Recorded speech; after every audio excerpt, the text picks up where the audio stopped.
While much about childbirth seems magical, it's actually a tightly regulated process. During the first weeks of pregnancy, finger-like projections emerge from a ball of cells that will go on to form the embryo. These finger-like projections invade the wall of the uterus, connecting the baby's umbilical cord to the mother's blood supply, while also forming the placenta. I know what you might be thinking. That sounds like a parasite, but proper placental invasion is critical to fetal growth because it allows for the transfer of nutrients. Despite these features, the placenta is somewhat of a double-edged sword, also allowing for the transfer of toxic chemicals circulating in the mother's blood. My research aims to protect developing fetuses from a particularly harmful chemical, arsenic. Arsenic is a cancer-causing chemical typically found in contaminated drinking water. It's known as the king of poisons and the poison of kings because it's been implicated in several murders throughout the Middle Ages. More recently, maternal arsenic exposure has been associated with lower birth weight in several research studies. This is concerning because low birth weight is associated with infant mortality and an increased risk of heart disease later in life.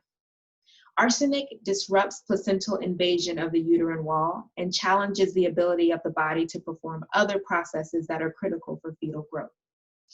Fortunately, arsenic metabolism relies on folate and other B vitamins we typically consume in our diets. Among adults, B vitamin supplementation has been shown to improve the body's ability to remove arsenic and protect against arsenic-induced diseases. My research will evaluate whether B vitamins also protect the developing fetus from the harms of arsenic exposure. To test this, I will use a unique data set collected from women who were exposed to arsenic during pregnancy.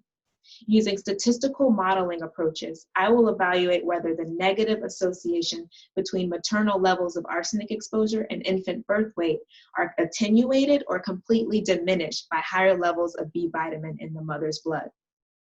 This research has huge implications and could suggest that consuming multivitamins or just eating a few more eggs and spinach during pregnancy would protect the developing baby from the harms of arsenic exposure.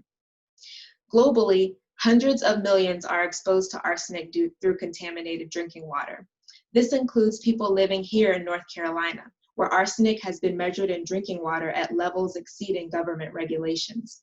My research aims to provide a cost-effective solution that just might change dietary recommendations made to pregnant women. In fact, it might even provide a new meaning to the phrase, eating for two.